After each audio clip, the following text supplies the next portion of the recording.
అమెరికాలో చిందరవందరగున్న మీ ఇంటికి handyman, cleaning, plumbing services కోసం కాంటాక్ట్ ఇన్స్టా సర్వీస్. యుఎస్ లో ఎక్కడైనా ఎప్పుడైనా. For instant booking visit instaservice.com.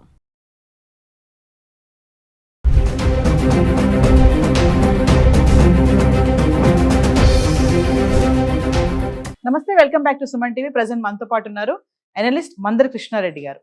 నమస్తే సార్. నమస్తే అమ్మా. సార్, మనం బంగారం వెండి గురించి చాలా వీడియోలో మాట్లాడుకున్నాము. మరి ఆల్ టైమ్ రికార్డ్ గా వెళ్ళిపోయినటువంటి ధర స్వల్పంగా తగ్గడం అయితే మళ్ళీ చూస్తున్నాం. అంటే ఇది గుడ్ న్యూస్ అనుకోవచ్చా? మరి ముందు ముందు పెళ్లిళ్ళ సీజన్ ఉంది. 1,80,000 వరకు వెళ్ళినటువంటి 24 క్యారెట్స్ గోల్డ్ ఇప్పుడు 1,50,000 వరకు వచ్చేసింది. 22 వచ్చేసి 1,40,000.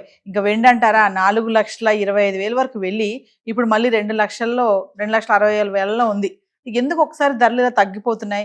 ఇలాగే తగ్గే ఛాన్సెస్ ఉన్నాయా? మళ్ళీ ఒకేసారి పెరుగుతాయా? అంటే ప్రపంచ పరిస్థితులను బట్టి గోల్డ్ కానీ సిల్వర్ కానీ ఆధారపడి ఉంటాయని మనం ఎప్పటి నుంచో అనుకుంటున్నాం. మనం ట్రంప్ విధానాలు దీనికి ముఖ్యమైన కారణాలు. ట్రంప్ చాలా దేశాల మీద అగ్రెసివ్గా వెళ్ళాడు. బాంబులు వేసేస్తా అన్నాడు, ఆక్రమించుకుంటా అన్నాడు, ఈ ద్వీపం నాది అన్నాడు, ఈ దేశం నాది అన్నాడు. వెనిజులాను అయితే రాత్రికి రాత్రే ప్రెసిడెంట్ ఆయన భార్యని ఇద్దరిని పట్టుకొచ్చేసేసి వైట్ హౌస్లో బందీ చేసి పెట్టుకున్నాడు. ఇవన్నీ జరిగాయి. వీటి వల్ల భయానకమైన పరిస్థితి ఏర్పడి అన్ని దేశాలు కూడా భయపడ్డాయి. ఏ క్షణంలో ఏ నిర్ణయం తీసుకుంటారో తెలియకపోవడం వల్ల గోల్డ్ రేటు అంటే డాలర్ మీద దాని ప్రభావం కనబడింది. దాని ప్రభావం వల్ల మిగిలినటువంటి బంగారం మీద వెండి మీద కూడా దాని ప్రభావాలు చాలా కనపడ్డాయి. ఇవి కాకుండా ఇంకా అనేక కారణాలు, ఒక కారణం అని చెప్పడానికి వీలేదు, ప్రపంచంలో అనేక కారణాలు దీనికి దారితీశాయి. ఇప్పుడు కనబడుతున్నది తాత్కాలికం మాత్రమే. ఎందుకంటే ట్రంప్ ఆలోచనలు ఎప్పుడు ఎటు మారుతాయో తెలియని పరిస్థితిలో ఉన్నది. ఎందుకంటే ఇంతకాలం స్టడీ చేసిన వాళ్ళు ఎవరైనా సరే, 2 ఏళ్లు ట్రంప్ను గమనించిన వాళ్ళు ఎవరు కూడా ట్రంప్ ఇలాగే కంటిన్యూ చేస్తాడని అనుకోవడానికి వీల్లేదు. ఇప్పుడు కొద్దిగా ట్రంప్లో మార్పు కనబడ్డట్టు కనబడుతుంది. కానీ ఇది ఎంతకాలం ఉంటుంది? వారం ఉంటుందా, 3 రోజులు ఉంటుందా, 5 రోజులు ఉంటుందా తెలియని పరిస్థితిలో ఇది నడుస్తుంది అని చెప్పక తప్పదు. ఇలాంటి పరిస్థితులు ఉన్నాయి. ఇవి ఏమీ కూడా తాత్కాలికంగా మాత్రమే బంగారం రేటు, వెండి రేటు తగ్గాయి.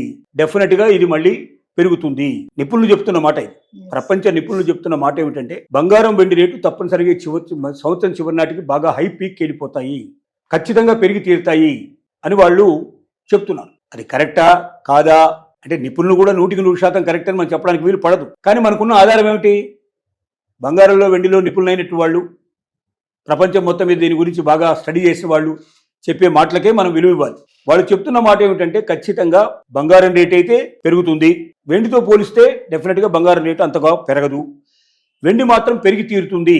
ఎందుకంటే వెండిని ఆభరణాలకే పరిమితం చేయకుండా ఇండస్ట్రీస్కి, అనేక రకాలైనటువంటి పరిశ్రమలకు దీన్ని ఉపయోగించడం వల్ల దాని అవసరం విపరీతంగా పెరిగింది. దీనికి ఆల్టర్నేటివ్ ఏదైనా కనుక్కునేదాకా ఈ రేటు ఇట్లాగే పెరిగిపోతుంది. లక్షల వాహనాలు తయారవుతున్నాయి. ఒక్కొక్క వాహనానికి 75 కిలోలు కావాల్సిన పరిస్థితి ఏర్పడుతుంది. అలాగే రోజుకి కొన్ని టన్నుల కొద్దీ మరి వెండి కావాల్సిన పరిస్థితి ఏర్పడుతుంది.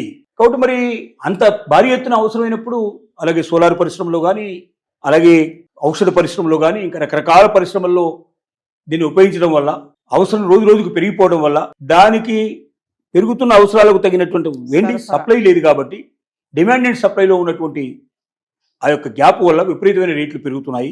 తాత్కాలికంగా తగ్గినా కూడా వెండి రేటు తప్పనిసరిగా పెరుగుతుంది.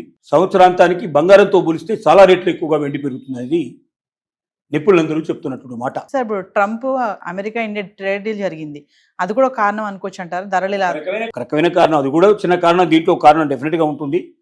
ఒక మన దేశంతో కాకుండా ఇంకా చాలా దేశాలతో ఇలాగే ట్రేడ్కు రెడీ అయిపోయాడు.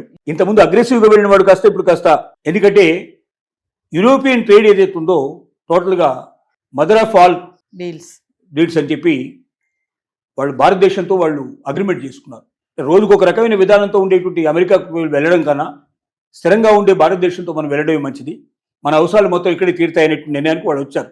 ఇలాంటి ట్రేడ్స్ అన్ని జరుగుతున్నప్పుడు, డీల్స్ జరుగుతున్నప్పుడు అమెరికాకు సంబంధించినటువంటి ఎవరైతే ట్రంప్కు సంబంధించిన అడ్వైజర్స్ ఉన్నారో వాళ్ళంతా చెప్పారు, నువ్వు మొండిగా పెడుతున్నావు, చివరికి అమెరికాలో రేట్లు విపరీతంగా పెరిగిపోయి ఇక్కడున్న జనం కూడా గొడవ పెట్టడం మొదలు పెడుతున్నారు. ఎప్పటికే మోర్ దెన్ 54%, 57% నీకు వెగనిస్ట్గా తయారయ్యారు ఇక్కడ. సో ఈ పరిస్థితుల్లో ఇంకా నువ్వు ఎక్కువగా తెచ్చుకుంటే ఇలాంటివి నీకే ఇబ్బంది కలిగే పరిస్థితి ఉంది. కాబట్టి కొన్నిట్లో తగ్గడం కూడా నేర్చుకో అని సలహా ఇచ్చారు.